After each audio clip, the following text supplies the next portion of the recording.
Hi there, so this is Alan Waxman from Landmass London, and we've been developers in London for the last 20 years and just want to share one or two little experiences we've got, and specifically how to maximize the profit on your own residential development. I'm going to break this down into three areas, three tips: one about design, second about execution, and the third, most importantly, about the preparation for sale. So firstly, about design. And the way that we look upon this is a little bit what I call back to front, i.e. we don't talk about design first, we think first about what are we looking to design. And the way that I'd like to start thinking about this is, in essence, what are we doing? What we're doing is, in simple terms, if you remember this from your economics lessons, is creating a widget to flog.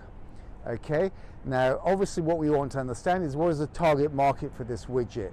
So what I'd really suggest is that you sit down with your local estate agents, find out what is it that the market wants for that type of product in that particular location.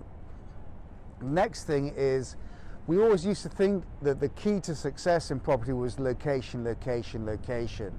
I'm now a great believer that it's actually more about product, product, product, because people are not going to part with their hard-earned money to buy an inferior product in a good location, but they may buy a super product in a location which they hadn't really initially thought about.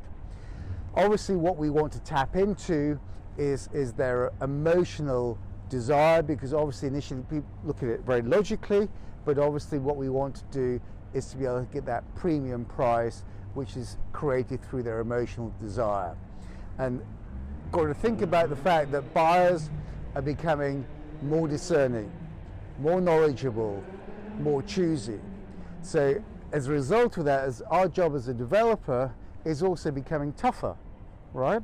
So, you know, what I'd say is, specifically in central London, nobody needs to buy or rent anywhere. They already have a roof over their head.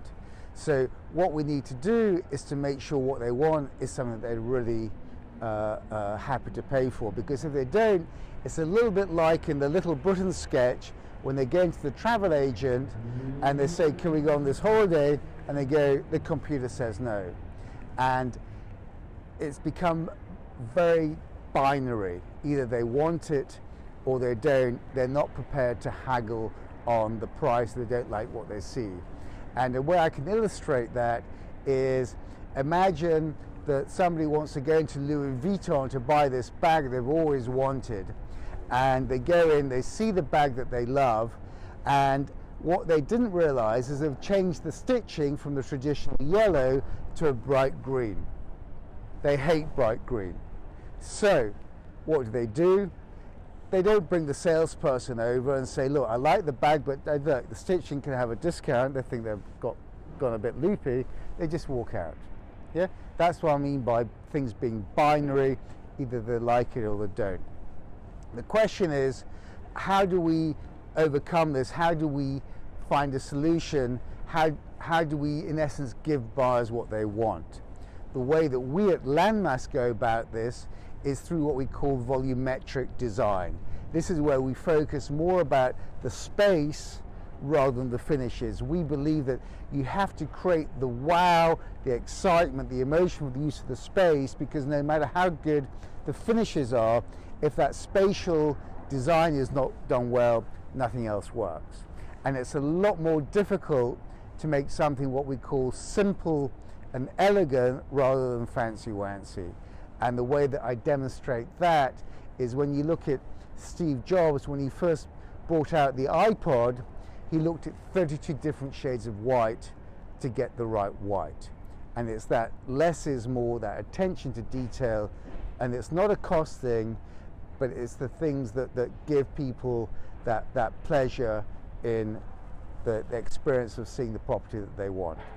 So if we then go to the next point, executions. In essence, what are we going about? What are we doing? And the way I'd like to think about it initially is, imagine if you're designing and manufacturing a brand new luxury motor car that never been designed before and building it in an old factory. Because in essence, in residential development, that's what we're doing. If you go into most car factories, first of all, remember they've got years of prototypes to get it right, and second, you probably eat on the floor of that clean. We don't have that pleasure in our business.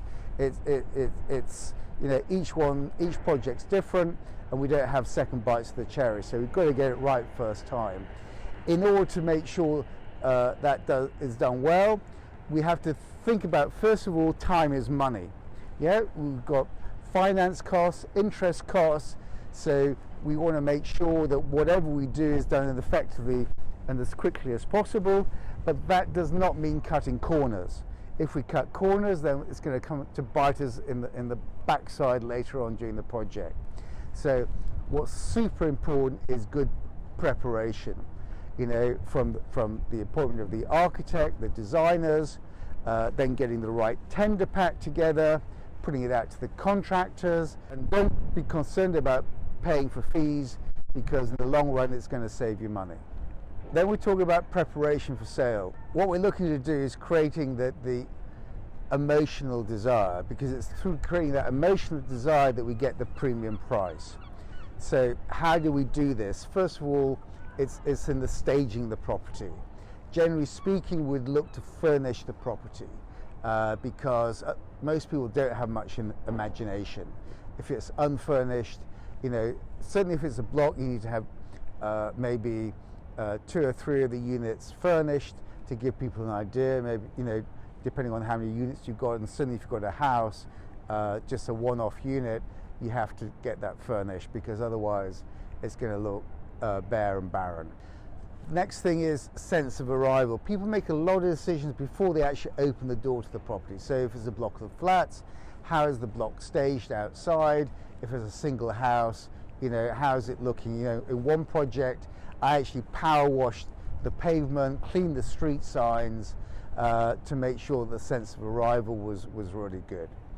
Then we've got to think about branding, story, location. People want to buy into something, so you know, if it's in an area which has got a lot of history, then maybe have pictures in the property or in the common parts which relate to that location. The next point is test marketing. So when you've got the whole thing set up and ready to go, get some people in, get their feedback, what they like, what they don't like, so you can then fine-tune stuff. And that enables you to get the final presentation as good as you can. So in conclusion, just think of the role of the buyer. You know, are they going to have that desire when they walk through the door to want to purchase? If they don't, think about what else needs to be done. Don't be afraid to make any changes in order to get the package just right. Okay, I hope those points were of interest, and if it can be of any further help, then look at our website at landmass.co.uk, and wish you the best of luck.